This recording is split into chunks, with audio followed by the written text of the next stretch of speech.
10월 21일 손잡는 교회 아침밥상 모임에 사랑하는 여러분들을 초대합니다. 오늘도 주께서 새날 허락하여 주셔서 주님과 함께 호흡하며 함께 동행하는 기쁨의 날 다 허락해 주신 줄 믿습니다. 다같이 사도신경 하심으로 신앙 고백하시겠습니다. 전능하사 천지를 만드신 하나님 아버지를 내가 믿사오며 그 외아들 우리 주 예수 그리스도를 믿사오니 이는 성령으로 잉태하사 동정녀 마리아에게 나시고 본디오 빌라도에게 고난을 받으사 십자가에 못 박혀 죽으시고 장사한 지 사흘 만에 죽은 자 가운데서 다시 살아나시며 하늘에 오르사 전능하신 하나님 우편에 앉아 계시다가 저리로서 산자와 죽은 자를 심판하러 오시리라. 성령을 믿사오며 거룩한 공예와 성도가 서로 교통하는 것과 죄를 사하여 주시는 것과 몸이 다시 사는 것과 영원히 사는 것을 믿사옵나이다. 아멘. 찬송가 366장 어두운 내 눈 밝히사 함께 찬송드리겠습니다.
제37장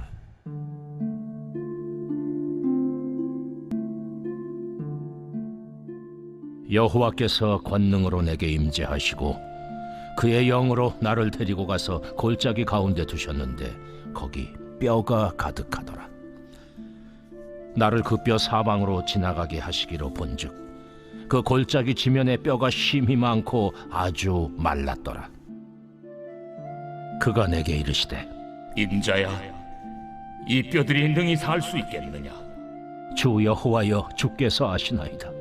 너는 이 모든 뼈에게 대언하여 이르기를 너희 마른 뼈들아, 여호와의 말씀을 들을지어다. 주 여호와께서 이 뼈들에게 이같이 말씀하시기를 내가 생기를 너희에게 들어가게 하리니 너희가 살아나리라. 너희 위에 힘줄을 두고 살을 입히고 가죽으로 덮고 너희 속에 생기를 넣으리니 너희가 살아나리라. 또 내가 여호와인 줄 너희가 아니라 하셨다 하라. 이에 내가 명령을 따라 대언하니 대언할 때에 소리가 나고 움직이며 이 뼈 저 뼈가 들어맞아 뼈들이 서로 연결되더라. 내가 또 보니 그 뼈에 힘줄이 생기고 살이 오르며 그 위에 가죽이 덮이나 그 속에 생기는 없더라. 인자야, 너는 생기를 향하여 대언하라. 생기에게 대언하여 이르기를 주 여호와께서 이같이 말씀하시기를 생기야, 사방에서부터 와서 이 죽음을 당한 자에게 불어서 살아나게 하라 하셨다 하라.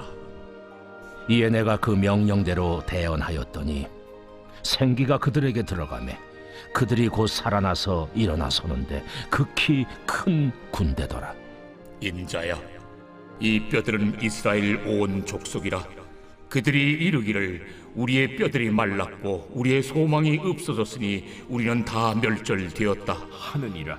그러므로 너는 대언하여 그들에게 이르기를 주 여호와께서 이같이 말씀하시기를 내 백성들아, 내가 너희 무덤을 열고 너희로 거기서 나오게 하고 이스라엘 땅으로 들어가게 하리라. 내 백성들아, 내가 너희 무덤을 열고 너희로 거기에서 나오게 한즉 너희는 내가 여호와인 줄을 알리라.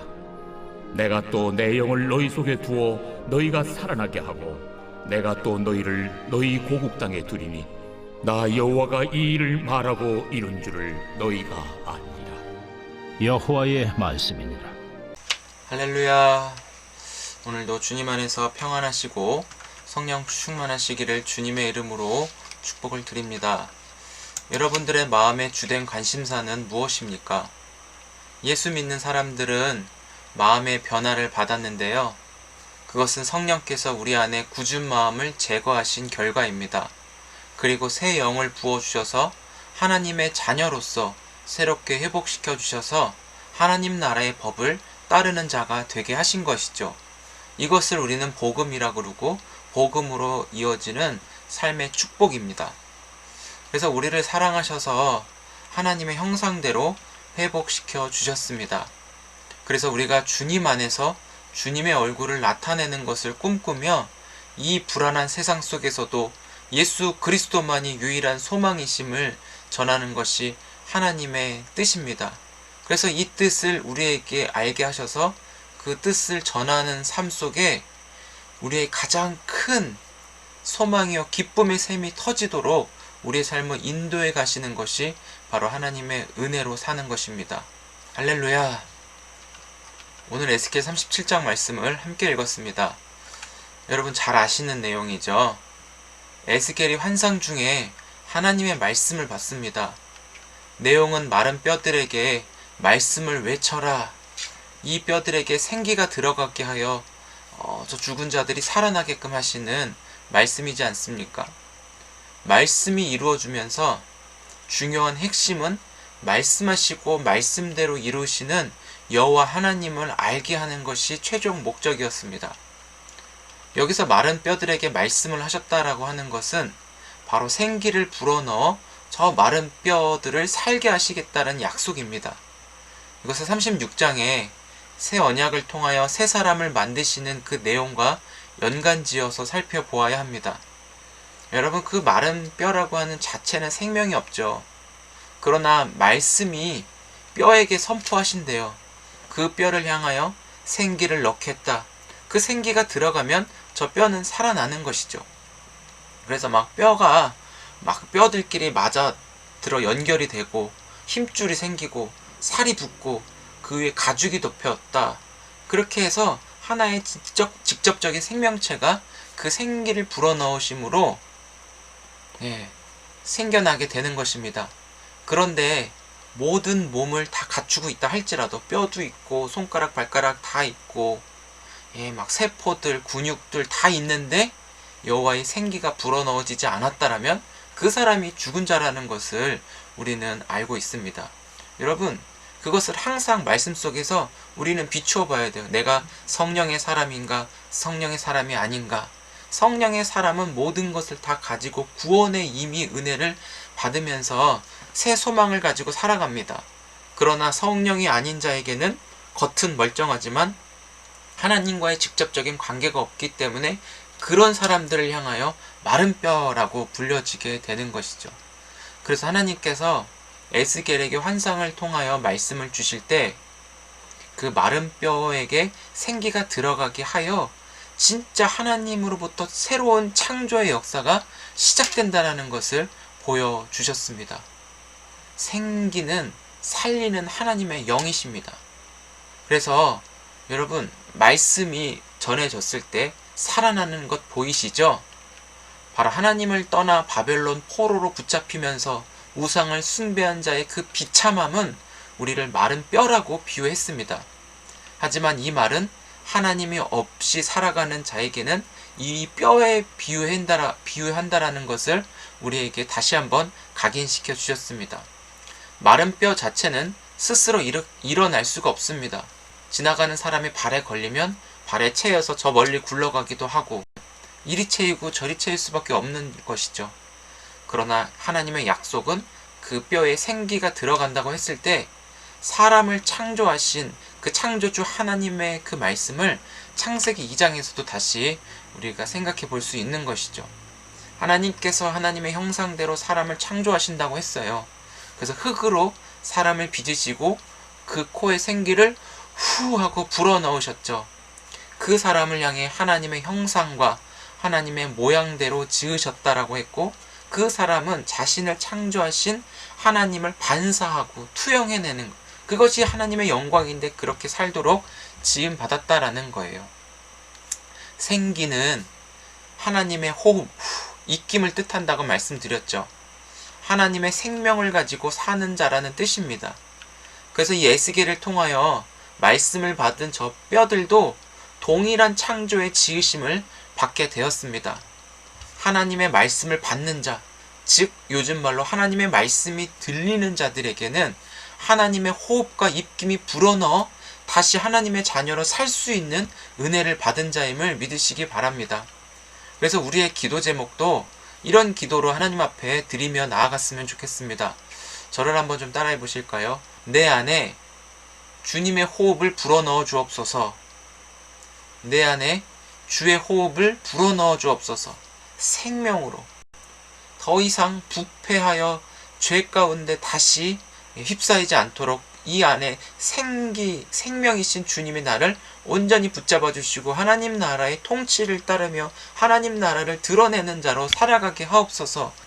그래서 창세기에서 생기를 불어넣으시니 생명이 되었다라고 말씀하고 있는데, 바로 이 생명이 하나님을 전적으로 의존하면서 하나님의 통치 가운데 맺어지는 것이죠. 그래서 이 에스겔에서 보면은 유다 백성이 다시 고국으로 돌아가요. 예레미야의 예언에 따라서 70년이 지나면 다시 고국 유다로 돌아가게 될 텐데, 돌아가는 그 과정 속에 하나님의 생기를 부여받아 고국에서는 그렇게 새 출발을 하게끔 하나님의 일하심이 있다라는 것이죠. 새로운 곳에 출발할 때 사람들이 축복기도 받고 막 이렇게 가잖아요. 군대를 간다든지 아니면 잠깐 출장 갈 때 목사님들한테 기도받고 갈 때도 그냥 의미상으로는 비슷하다라는 것이죠. 그래서 하나님이 새로운 그 모습 속에서, 그 현장 속에서도 주님의 그 성령으로 말미암아 그 현장 가운데 하나님의 영광을 드러내며 하나님의 뜻을 이루는 그런 하나님이 보내셨다라고 하는 그 마음으로 그들이 살아가게 되는 것이죠. 새 출발, 놀랍지 않습니까? 말씀이 하나님의 사람을 만든다라는 것 기억하시기 바랍니다. 그래서 우리가 말씀하는 거고 말씀을 놓치면 안 된다라는 거예요. 말씀을 통하여 깨달음이 우리에게 임할 때도 주께서 생기를 불어넣으셔서 우리의 눈을 떠 보지 못했던 하나님을 보게 하시는 것이죠. 하나님의 뜻대로 살아갈 수 있는 우리의 마음과 눈이 새롭게 열려 우리에게 진정한 사명도 발견되게 하시는 것이죠. 여기서는 하나님 나라의 군대를 일으키셔서 우상의 권세를 깨뜨리시고 사방의 생명을 살리는 역사를 일으키시는 줄 믿으시기 바랍니다. 우리 9절 같이 읽어보겠습니다. 9절 시작. 또 내게 이르시되 인자야 너는 생기를 향하여 대언하라. 생기에게 대언하여 이르기를 주 여호와께서 말씀하시기를 생기야 사방에서부터 와서 이 죽음을 당한 자에게 불어서 살아나게 하라 하셨다 하라. 아멘. 한번 따라해 보실까요? 하나님은 죽은 자를 살리십니다. 이것이 사랑입니다. 아멘. 하나님은 죽은 자를 살리시는데 사랑 때문에 약속이 살리십니다. 그 모든 것을 사랑이 포함합니다. 사랑이 감싸 안으십니다. 놀랍죠? 하나님의 사랑만 우리 가운데 있고 그 사랑으로 살아간다면 우리의 삶에 문제는 없을 줄 믿습니다. 우리의 생명도 주님이 생기를 불어넣으셔서 나 고성현이라고 하는 사람으로, 그리고 마침내 주님의 교회로 우리가 말씀의 통치를 따라 새로운 사명을 이루며 사는 것이죠. 여러분과 저가 똑같아요. 저만 그러는 것이 아니라 여러분도 하나님의 호흡과 생명이 불어넣어져서 하나님의 백성으로 살아갈 수 있게 하나님이 은혜를 주셨습니다. 그래서 여러분 안에 하나님의 숨결을 통해 주님을 느끼고 주님의 뜻 가운데 진정한 자유를 누리게 하시는 줄 믿습니다. 사랑하는 성도 여러분, 우리 안에 새 언약의 주체이신 성령께서 성령이 거하지 않으면 우리는 마른 뼈와 같은 존재라는 것을 살펴보았습니다. 그러나 성령이신 하나님, 하나님이 영이 우리 안에 거하시면 주께서 사망 권세를 이기신 승리와 부활의 역사를 이미 우리가 품고 있는 것이죠. 그것을 말씀을 믿는 믿음을 통해서 주님이 다 이루셨어요. 주님이 다 이루신 것을 믿음으로 우리는 받은 것입니다. 그래서 믿음으로 구원받는다라고 하는 것이 오직 믿음으로 주님이 우리를 위해서 이루어 놓으신 하나님의 특별한 사랑을 믿음으로 받을 때 우리 안에서 실제로 이루시는 하나님을 온전히 알아갈 수 있기를 축복합니다. 마른 뼈와 같았던 우리를 살리신 그리스도께서 십자가와 부활의 능력을 통하여 약속대로 보내신 성령으로 예배하신 하나님 나라 천국을 소망하며 오늘도 구원의 길로 인도하시는 줄 믿습니다. 고난 가운데 어려움이 있다 할지라도 그 모든 과정 속에 하나님의 큰 그림은 우리를 구원의 길로 인도하시는 오늘의 하루를 보내게 하시는 것입니다. 오늘의 이 주어진 어려움만 우리가 빠지는 것이 아니라 하나님의 뜻과 하나님의 변치 않는 사랑에 우리의 모든 시선이 더 주목할 수 있기 바랍니다. 내 문제보다도 생명을 살리신 하나님의 약속을 바라보십시다. 새 언약을 통해 나와 하나 되신 주님께 기도로 나아가는 우리가 되시기를 축복합니다. 그래서 오늘도 주께서 이 말씀을 통하여 우리에게 선포해 주실 때 말씀을 들으면서 내 안에 생기가 불어넣어지고 하나님의 영을 소유하여 우리의 미래를 하나님이 책임져 주시고 천국의 소망으로 우리의 걸음이 향하고 있습니다. 내일 일을 염려하지 말고 우리 하나님 여호와를 알아가며 말씀 속의 기도로 우리의 모든 것을 내어 드릴 수 있는 하루가 되었으면 좋겠습니다. 오히려 내가 겪고 있는 어려운 상황 속에서 하나님을 알아가는 자의 특권을 통하여 우리의 삶의 그림이 그려지고 내가 어디로 가야 될지 우리가 발견하여 주님과 함께하는 자의 특권, 주님과 함께하고 임마누엘의 하나님을 더 선명하게 바라보며 그 하나님을 증거하는 귀한 사명이 오늘 우리 가운데 이루어질 수 있기를 소망합니다. 같이 한번 선포하고 마치겠습니다. 나는 하나님의 호흡과 숨결로 새롭게 창조된 하나님의 백성입니다. 다시 한번요. 나는 하나님의 호흡과 숨결로 새롭게 창조된 하나님의 백성입니다. 이 정체성은 변하지 않습니다. 믿는 자에게 이루셨습니다. 이 은혜로 오늘을 살아갈 수 있기를 축복합니다. 기도하겠습니다. 하나님 아버지 감사합니다. 주님, 우리의 연약함 속에서 주님이 우리의 주 되시고 우리의 왕이시고 그 하나님 나라의 법을 따라 살 수 있게 하셨기에 주님, 우리가 이 땅의 어려움에 마음 빼앗기지 않고 하나님의 뜻에 우리의 생각과 시선이 온전히 향할 수 있도록 주님 축복하여 주옵소서. 힘들고 어려운 이 시대에 우리가 살아가고 있지만 주님, 생명이 없으면 모든 것을 누리지 못하고 이미 죽은 자라고 하였습니다. 우리에게 자비와 긍휼을 베풀어 주시고 이 에스겔 말씀을 통하여서 우리에게 임재하시는 하나님의 성령을 온전히 사모하고 성령의 충만함으로 모든 것을 분별하며 지혜롭게 승리할 수 있도록 주님, 우리 안에 진정한 기쁨도 성령님을 통하여 흘러 넘치는 은혜의 날, 맡겨주신 사명도 감당할 수 있도록 축복하여 주옵소서. 감사하며 예수님의 이름으로 기도드립니다. 아멘. 네, 오늘도 주님 안에서 사랑하고 축복합니다. 주의 손에 붙들려 내가 아닌 성령님의 인도하심에 승부를 거는 우리 모두가 되시기를 축복합니다. 승리케 하신 하나님을 찬양합니다. 우리 내일 뵙겠습니다.